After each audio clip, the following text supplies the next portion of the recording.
-3. May melt na naman. Tapos mag-i-snow na naman. Anong weather dito. Pero naglagay sila ng testing natin, mahangin ngayon. Kung effective ba yung tinapal natin na windproof reduction nya. Lakas ng hangin. Nagtunaw pero naglagay sila ng gravel. Mic check kung rinig pa rin. Tapon lang ako ng basura. Tsaka mic check na rin para sa mga susunod na vlogs. Alright. Salamat kay Temu. Kung may salamat Shopee, salamat Temu. Salamat Temu. Salamat Shopee. Malayong kay malayong mas mura kay Temu kaysa kay Tokmani. Movie. Yan, movie. Sekayate siguro mga tissue yan. Tapos ito, movie. Mga bote ito. Ay, plastic. Ito, saan ba yung plastic? Laskin na plastic. Ito ba? Uy, kasang hangin. Kaya matitesting na yun yung natin. Lalim.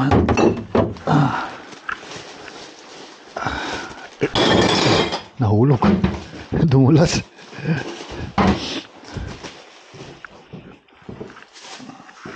Ito, biodegradable. Malakas ang hangin, matitesting kung effective yung Pero -3 lang ngayon. Next week, -18 ulit. Pero tingnan mo, nag-melt yung snow na madulas. Kaya sa bike lane ako dadaan mamaya. Sa bike lane. Kasi pag dito ka sa outskirts, sa kalsada. Pero tignan natin, kasi pag nag-melt dito, madulas dito sa kalsada. Doon tayo, backdoor tayo sa bike lane. Yun. Pag umaaraw, mas malamig siya, tsaka mas mahangin. Pero at least nakakita na tayo ng blue skies. Hindi katulad nung mga last months na cloud lang nakita natin, cloudy. Ayan, naglagay sila ng gravel. Alright, dugtong ko to sa mga next clips natin, kung anong may vlog natin. Ayan, good day guys. Nagme-melt na, kaya naglagay sila ng gravel. Kung nakikita sa video, may gravel.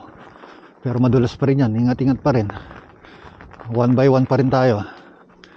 Yan, dito baliktad. Pag mas sumaaraw, mas lumalamig. Dahil siguro sa pag may melt ng ice, no? Ng snow. So, mas maaraw, mas malamig. Tsaka testing na rin to. Kung okay ang audio quality natin ngayon. Wala masyadong hangin. Testing natin kung mahangin siya. Nakapagpalit tayo ng MTB tires, hindi na tayo masyado nafa-flatan. Nakapagpalit tayo ng MTB tires. Mas maaraw, mas malakas yung hangin. Ayan, humahangin guys. Sana makarinig sa video or ma-check natin kung maganda ang audio quality, dahil binila natin yung camera natin ng windproof reduction nya na pang talaga sumakto naman. Yan, sa Temu. Download nyo yung Temu, parang Shopee.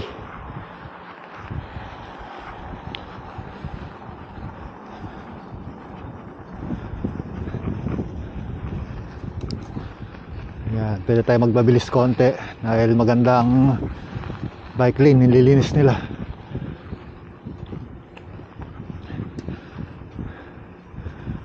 -3 ngayon. By next week papalo na naman siya ng -18.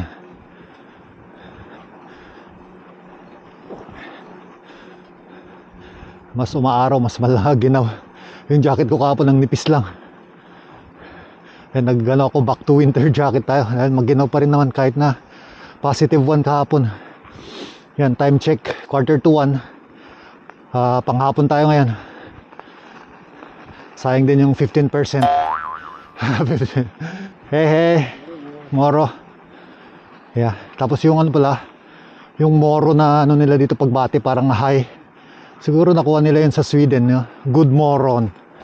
Parang good moron, Moro. Diba? Opinion ko lang naman yun. Parang pinasol ko lang. Nagme-melt, -3. Ganun pala dito, nakita ko sa Instagram. Magme-melt siya, tataas yung temperature. Tapos pag snow na naman, lalamig na naman, -18, -20, pataas. Tapos magtutunaw na naman. Tapos muddy season. Yun na yung muddy season, yung pagtutunaw niya na talaga maputik. Tapos saka mo lang ma-achieve yung saka mo lang ma-achieve yung summers. Finally summer, sabi niya. So perkelela. Guys, ayan, madulas ito. Mga ganito, madulas. Dahan-dahan ako. Yan, ito lang muna mga vlog natin ngayon. Bike to work.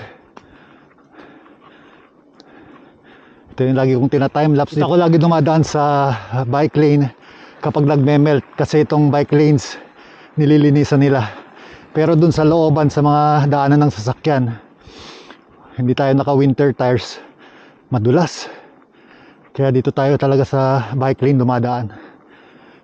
Pero pag may snow konti or mababa ang temperature, doon ako dumadaan sa looban para iwas sa dulas. Kasi itong mga bike lanes, halagyan nila ng gravel, nililinis nila. Hindi tulad doon sa looban, talagang napakadulas. Especially Oulu, yan, cycling capital ng bansang ito, Oulu. Kasi doon talaga interconnected yung mga bike lanes nila, naka-connect na sa mga mall, shopping center, grocery. Napakaganda. Kaya biking pa rin tayo. Pero okay din pag meron tayong mini camper van. And shout out Surplus TV. Manifesting. Manifesting. Surplus TV sa YouTube. Nabighani rin ako dun sa mga camper van. 660cc lang. Pero pag naka-turbo, kayang-kaya yung makyat na yung mga yun, ang bundok. Tapos kakanan ako dito. And shoutouts kay ate. Bike to work din siya. Oh, ang ganda ng bike lane, di ba? Ang linis.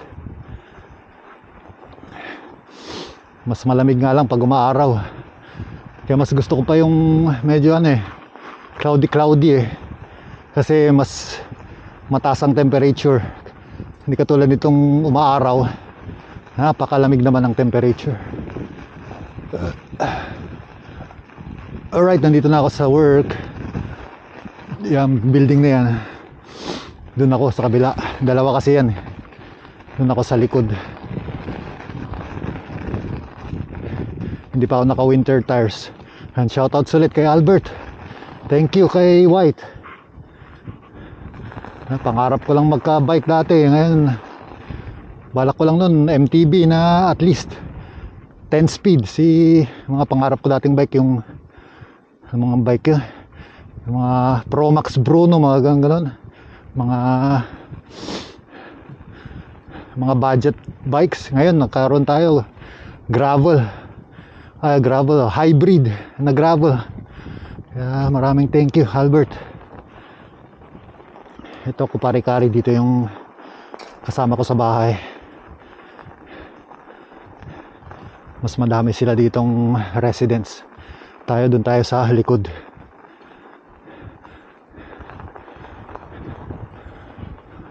Ayan. Alright, patayin ko na dito ang video.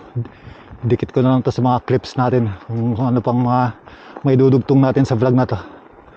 Alright, let's go. One eternity later. Ayan, thanks for everything, Ro, ah. Thanks for everything. Ha? Naka-shades pa. Thanks for everything. Huwag ka na mag-buy. Thank you sa pag-send. Sendan mo pa rin ako, ah. Pag-aaral natin.